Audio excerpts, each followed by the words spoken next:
Sweet, sweet, sweet Jesus. Welcome to the Basic Money Podcast. I am Josh. And I am Keith. Here we are for another exciting episode. But before we get to that, please hit the like button. Also hit subscribe or follow or whatever they're calling it on this beautiful platform you are listening to us on. Today I am going to touch on 529s. In case you are unfamiliar with them, these are college savings plans. And let us dive into them. Yes, and now specifically college saving plans for when someone like a parent or someone else wants to create an account for their child to start saving for college at a young age. Yes. So every state offers a different 529 plan. There are pros and cons for a lot of them. There are a few states which have really, really great plans where you could pretty much do whatever you want with it. One of them is Nevada. Thank you for that. But the main thing I really, really like about them is they are an awesome savings vehicle for people who are planning on going to more advanced education. And the reason why I use that terminology is because it is not just for college. It is for post-secondary school, which is after high school, and any apprenticeship programs. So community college, any trainings to be like a nursing aide or anything like those. So you can use it for that. It can also be used for K through 12 costs. At least $10,000 can for K through 12 costs. And it can even be used to pay up to $10,000 in student loan debts for you and the beneficiary siblings. So those are some minor things about that, but the great thing about the 529 plan is it can be opened by parents. That's usually who opens it for their kids. Can also be opened by grandparents, can be opened by anyone. For the benefit of anyone. I could open a 529 plan for Keith if I felt so inclined, which at this moment, no. Yeah, it's okay.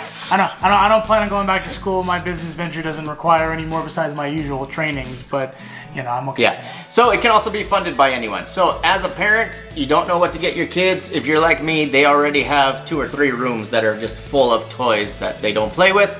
So rather than telling parents, grandparents, aunts, uncles, nieces, nephews, anything like that of what gift to get, just give them the information of the account. Be like, here, whatever you want to fund for that college account, great, please do. Mm-hmm. And that is a great benefit for the kiddos, should they choose anything else to go into that. It's also good for like gifts. Like a lot of people, like if you have like parties for kids, sometimes they'll give gifts, sometimes they'll give cash, and usually it's wise to like take the cash and just be like, all right, let's go ahead and put it into something like this. And you can also put it on like registries, like if you're having a newborn child, and you don't want everyone to buy a million diapers or which obviously are valuable, but you can have those options too. Be a little more creative and say, hey, if you want to contribute to their 529. As someone who has not been a parent, diapers are way more money that go. Like they cost way worth. I corrected myself for a sec. I said, well, actually, way more. But babies poop a lot, I know that. The one thing about also the 529 is it's basically like a traditional IRA. You put money in it, or no, like a Roth. You put money in it, tax that you've already paid tax on. Whatever it grows and gains to is tax-free as long as it's used for educational purposes. The lifetime limit of the funding is $400,000. My plan of why I really like this and why I want to use it is I'm going to fund a ton of money into just one. Right now, my first daughter is named on it, so she will get to use it for whatever she wants to use it for. And then when she is done using that, I can then switch the name on it, on who the beneficiary is, and transfer to that person. And you can keep doing this multiple times. So let's say kids are done, there's still money in there. You can transfer it back to yourself and be like, I'm the beneficiary. I want to go back and get my master's. I want to go get my doctorate. Boom, you now have already the funds set aside in that account to do that. Now, is there a way that, does it have to be some sort of like collegiate, like does it have to be like some sort of school, or can you say like, I want to use this for like real estate school, I want to use this for my real estate career? So they're opening it up more and more to the other various training programs. Like I said, like apprenticeship programs, they're opening it up for that now. So you want to talk to a tax advisor to see primarily if what you're going into can be counted as education. So you'll want to make sure to clear that. But it's not just tuition. It can go for books. It can go for, I need a new laptop for school. It can go for all the expenses associated with education also. So it's you utilizing it for stuff like that as much as you possibly can, because like you said, if you have stuff left over at the end, it still has to be used for that purpose. And, you know, if you don't use it, you have it yourself, you now have grandkids, you don't have to go funding a new one. Just transfer it to the grandkid's name. This could be a perpetual chain of just college money for your clan, tribe, whatever you call your dynasty. So now, walk us through the process itself. Like, do I walk into a bank and say, hi, I want to open up a 529 for... Banks can do it. You can go onto any brokerage site, so anywhere where you can trade stocks. They usually have 529 plans. You can talk to your financial advisors. They can talk to you do 529 plans. The 529 plan in general is just like an IRA. It's a vehicle. It's an umbrella that protects your monies from taxes. So it doesn't really matter. You still have to manage what's in it. So whatever you invest in it, within that, so you still have to decide.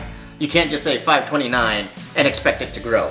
The 529 is there, and then I have it in stocks within that. Okay, so it's similar. So you have it in stocks. Those stocks grow over time, and then when the time comes for you to use them, that's when you would sell the stock and then use that money for... Yes. Okay, so that's actually really good, because a lot of people, you know, they just want to kind of put money into an account just to save.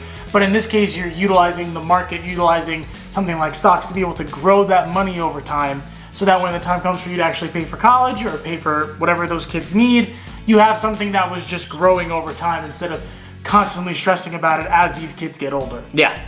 And the other best part about that is if the beneficiary of the so let's say my daughter actually earns a full ride scholarship, I can take whatever that tuition is and calculate it and be like, oh, their tuition for the year is $39,000.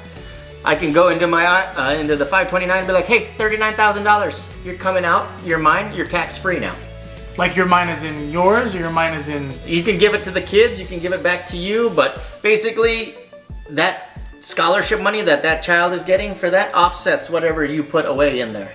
That is a motivation right there. Yeah.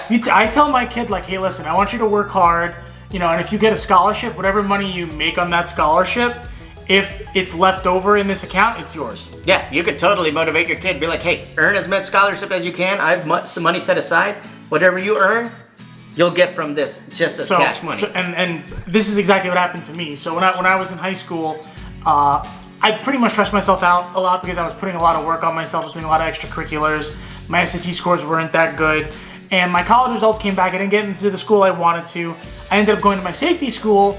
And my safety school, which is St. Francis College, great college to go to now that I went, they gave me a pretty beefy scholarship. Like 80% of the tuition over the 4 years that I was there. And I wasn't told this, but I had the college fund, which was the money they were taking out of the account to pay the 20%.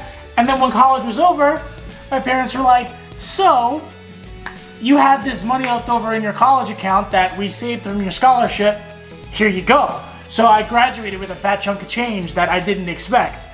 See, but was that in a 529 or was it just a savings? No, it was in a 529. Oh, see, great. So there was the benefit of no taxes for anybody on that. That's what I'm saying, yeah. So because they did that, and I would say it's better to maybe educate them, because like I said, I was upset that I got into this school. Looking back now, the fact that I have no college debt and I had money that was handed to me when I left college.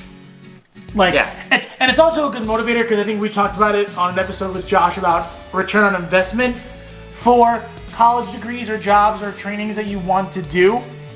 And this is the most important thing. When a kid says, I want to be a doctor, I think it's, that's great.